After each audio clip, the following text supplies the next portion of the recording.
किशोर कबीर साहिब की जय हो। सतगुरु मदनपति साहिब की जय हो। सतगुरु वैराग साहिब की जय हो। सभी संतों की जय हो। सभी भक्तों की जय हो। आज के आनंद की जय हो। तो आज जो हम लोग सत्संग करेंगे, बहुत लोगों का सवाल था कि हमारा आचरण कैसा होना चाहिए। हम अंडे खा सकते हैं क्या? क्योंकि अंडे जैसे आपको पता है कि अंडों को कई लोगों ने वेज बोल दिया है कि अंडे खा लिए, आलू खा लिया, एक ही बात है। तो इसमें बहुत दुविधा में रहते हैं लोग। आज इसी के ऊपर बात करेंगे कि हमारा खान पान कैसा होना चाहिए, खान पान के हिसाब से आचरण कैसा होना चाहिए। क्योंकि जो आप खाते हो वैसा ही आपका आचरण हो जाता है, वैसे ही आपका तन हो जाता है। जैसा खाओ अन्न वैसा होवे मन, और जैसा पियो पानी और वैसी बोलो बाणी। जब तक हमारा तन ही शुद्ध नहीं होगा, मन ही शुद्ध नहीं होगा, जब तक भक्ति नहीं बन सकती।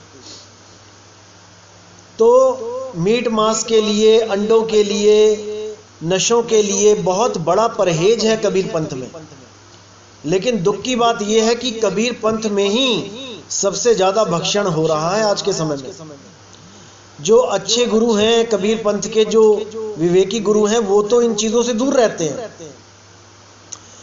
लेकिन बहुत से ऐसे कबीर पंथ में लोग हैं जो इन चीजों का यूज करते हैं और अपने चेलों को भी यूज करवाते हैं। और क्या बोलते हैं, सफाई क्या देते हैं कि ये तो शरीर खाता है। अंडे, मीट, मांस, तंबाकू, जर्दा, खैनी, बीड़ी, शराब, ये तो शरीर खाता है। और कबीर साहब तो कहते हैं कि आत्मा ना कुछ खाता है ना कुछ पीता है, तो आत्मा को इसका दोष नहीं लगता है। तो ऐसी गलत इंफॉर्मेशन देके लोगों के साथ खिलवाड़ किया जाता है, लोगों के जीवन के साथ खिलवाड़ किया जाता है। ऐसे ही एक आदमी ने किसी का कत्ल कर दिया और वो गीता को अच्छी तरह समझता था, कबीर साहब की वाणियों को अच्छी तरह समझता था। उसने एक बंदे का कत्ल कर दिया गुस्से में आके। अब जब उसको जज के सामने पेश किया गया तो उसने बड़ी तर्कपूर्ण बात करी कि जज साहब, गीता में लिखा है कि आत्मा ना तो मरता है ना मारा जाता है। मैंने उस बंदे का कत्ल नहीं किया क्योंकि उसकी आत्मा तो मरी नहीं, और ना ही मेरी आत्मा किसी को मार सकती है, गीता में लिखा है, इसलिए मैं बेकसूर हूं। जो कुछ भी हुआ है शरीर से ही हुआ है, शरीर ने ही किया है, मुझे बाइज्जत बरी किया जाए। तो जज ने कहा ठीक है, तुम्हें बाइज्जत बरी कर देते हैं क्योंकि तुम्हारी आत्मा भी अमर है और जिसको मारा है उसकी आत्मा भी अमर है। लेकिन जिसने ये पाप किया है उसको नहीं बख्शा जाएगा। इस भाई के शरीर को फांसी पे लटका दिया जाए लेकिन इसकी आत्मा को कुछ ना किया जाए, क्योंकि इसकी आत्मा करता है, इसकी आत्मा ने कुछ नहीं किया है, उसको दंड नहीं देना चाहिए। लेकिन इसके शरीर ने दूसरे शरीर को मारा है, इसलिए इसके शरीर को फांसी पे तब तक लटका के रखो जब तक इसका शरीर ना मर जाए। अब वो बंदा जो बहुत चालाक बनता था अपने आप को, वो वहीं पे घुटनों के बल बैठ के रोने लगा, जज के सामने गिड़गिड़ाने लगा। यही हाल इन कबीर पंथियों का होगा, यही हाल इन गुरुओं का होगा, जो गुरु खुद भी मांस भक्षण करते हैं, खुद भी दारू पीते हैं, खुद भी नशे करते हैं और अपने चेलों को भी ये तर्क देते हैं कि शरीर ने किया है, आत्मा ने नहीं, आत्मा निर्दोष है, आत्मा को कुछ नहीं होगा। अरे भाई, आत्मा को कुछ नहीं होगा, बिल्कुल सही बात है, लेकिन जब शरीर पे डंडे पड़ेंगे तब समझ में आएगा कि आत्मा को कुछ नहीं होगा और शरीर को क्या होगा। तो इसीलिए ऐसे गुरुओं से बच के रहना है। बहुत से पंथ देखे हैं मैंने, केवल कबीर पंथ की बात नहीं कर रहा हूं।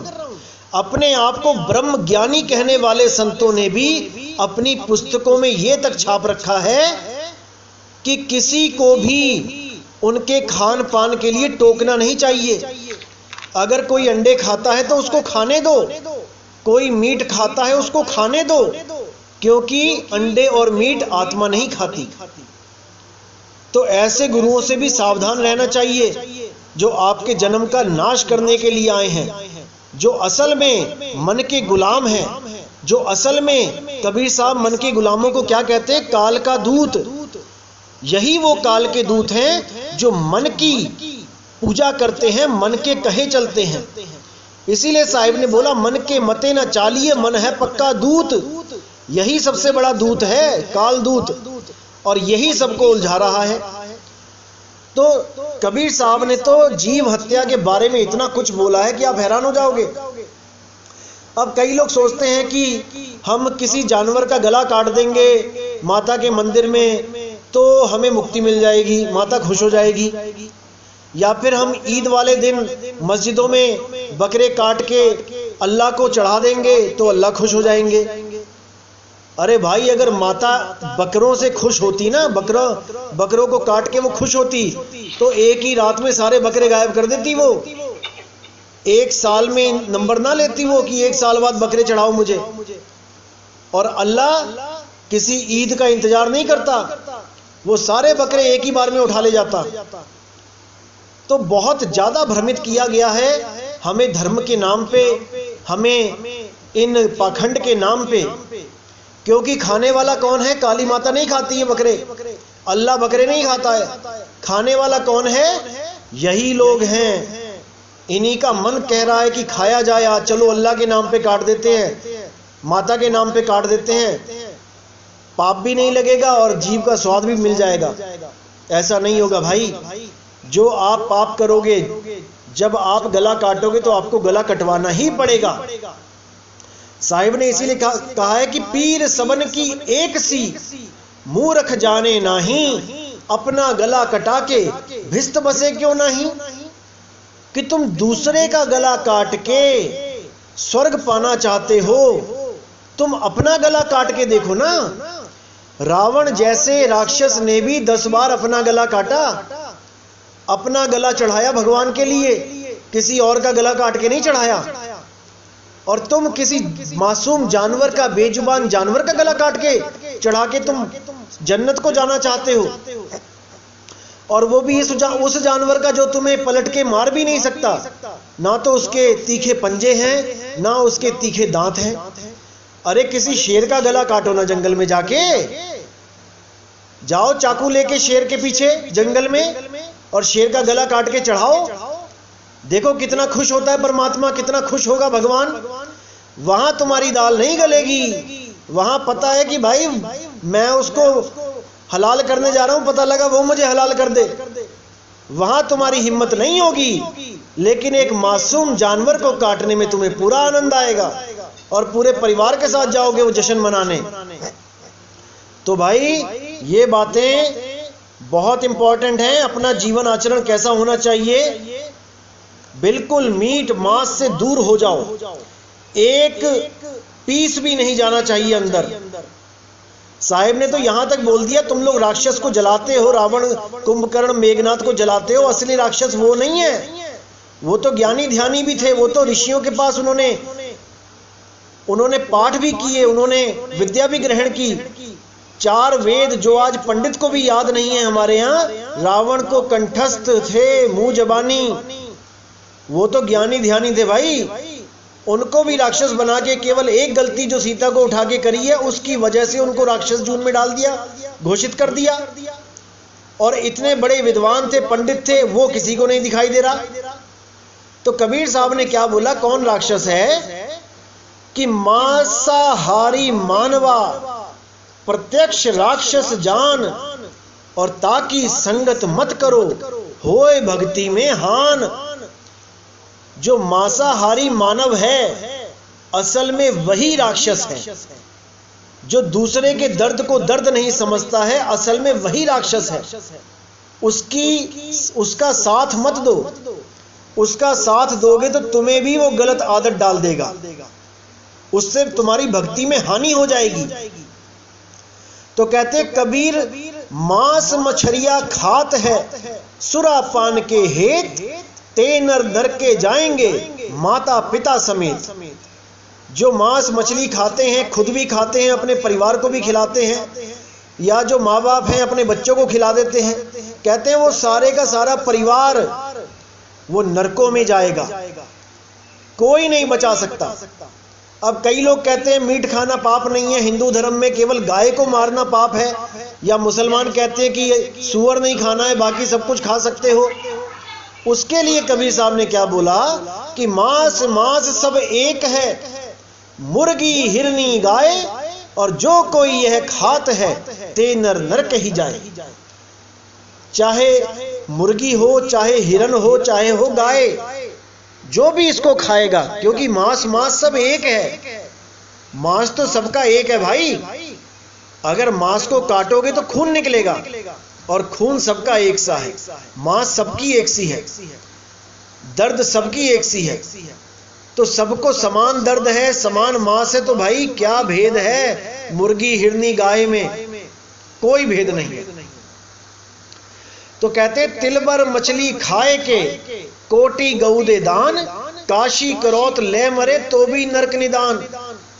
एक तिल भर यानी छोटा सा पीस का भी पीस, उससे भी छोटा पीस, तिल जितना पीस भी अगर आपने खा लिया जानबूझ के किसी को खुश करने के लिए, जैसे आप शादी ब्याह में गए, किसी यार दोस्त की पार्टी में गए, अब आपने कहा कि भैया मैंने तो नाम ले लिया है, अब मैं ये चीज नहीं कर सकता, मैं मीट मांस नहीं खा सकता, आपने पूरा जोर लगा दिया अपने दोस्त को समझाने में, लेकिन वो दोस्त क्या कह रहा है कि यार अगर तू मेरा सच में दोस्त है, अगर तुझे मेरी दोस्ती प्यारी है, तो एक पीस खा ले, केवल मेरी खुशी के लिए, मेरी पार्टी के सफल होने के लिए, क्योंकि तुम नहीं खाओगे तो समझ लो बेकार होगी पार्टी। एक घूंट शराब पी लो और छोटा सा पीस खा लो। तो साहिब कहते हैं अगर तिल भर भी मछली खा ली, यानी तिल भर भी अगर आपने वो मांस खा लिया, तो समझ लो कि करोड़ गाय देने का भी फल आपको नहीं लगने वाला, वो भी आपको स्वर्ग तक नहीं पहुंचा पाएगा। यानी कि कितना ही सत्संग सुन लो, कितनी ही भक्ति कर लो, अगर अपने मन से आपने एक बार भी मीट मांस खा लिया, तो भाई आपको हिसाब किताब देना पड़ेगा। हिसाब किताब दिए बिना बच नहीं सकता कोई भी। इसलिए साहिब ने बहुत जगह बोला कि भाई सबसे पहले तन शुद्ध, उसके बाद मन शुद्ध, उसके बाद मुक्ति। जब तक तन और मन शुद्ध नहीं हुए, जब तक आपको मुक्ति नहीं मिल सकती। तो सबसे पहला काम है हमारा तन शुद्ध। हमें अपने तन का पूरा विचार करना चाहिए। कुछ लोग कहते हैं कि अंडे शाकाहारी होते हैं, अंडे खाने से कोई पाप नहीं लगता, अंडे खा लिया, आलू खा लिया, उबला हुआ एक जैसा ही होता है। भाई अगर अंडा और आलू एक होता है, तो क्या आप नवरात्रों में जाके किसी मंदिर में आप अंडों का प्रसाद बांट सकते हो? क्या वहां पे आप अंडे दे सकते हो? आलू का प्रसाद तो आप दे सकते हो। नवरात्रे में नमक नहीं खाते हैं, आलू आप दे दो किसी को, आलू खा लेंगे। लेकिन वहां अंडे दोगे और ये कह के दोगे कि ये मांसाहारी नहीं है, शाकाहारी अंडे हैं, तो भाई तुम्हारी हालत खराब कर दी जाएगी वहां पे। तो ये केवल मन की बातें हैं, मन के वहम है, मन का भुलावा है, मन का छलावा है कि अंडे शाकाहारी हैं, मीट खाने से कुछ नहीं होता, हम पहले भी मीट खाते थे जब हमें खेती करनी नहीं आती थी। बिल्कुल सही बात है।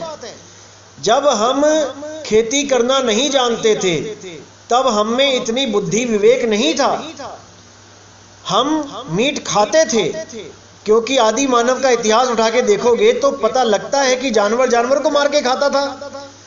जब इंसान इस दुनिया में आया तो वो भी कुछ ना कुछ तो खाएगा ना, कुछ ना कुछ खाएगा। खेती बाड़ी आती नहीं, कोई फल फ्रूट सब्जी उगाना आता नहीं, तो क्या खाएगा? भूखा तो मरेगा नहीं। तब क्या था, जिस प्रकार एक छोटा सा बच्चा 5 साल का, 8 साल का, 10 साल का, 12 साल का कोई पाप भी कर देता है, कोई गलत काम भी कर देता है, तब भी उसको वो जेल नहीं होती, वो सजा नहीं मिलती जो एक 18 साल से ऊपर के आदमी को मिलती है।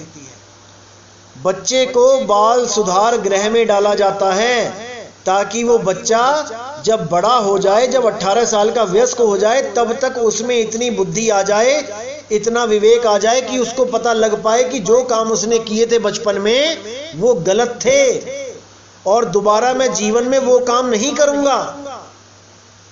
इसलिए उसको बाल सुधार गृह में डाला जाता है, ना कि उसको फांसी पे चढ़ा दिया जाता है। भले उसने कत्ल ही क्यों ना कर दिया हो, तब भी उसको फांसी पे नहीं चढ़ाया जाता, क्योंकि वो वयस्क नहीं है।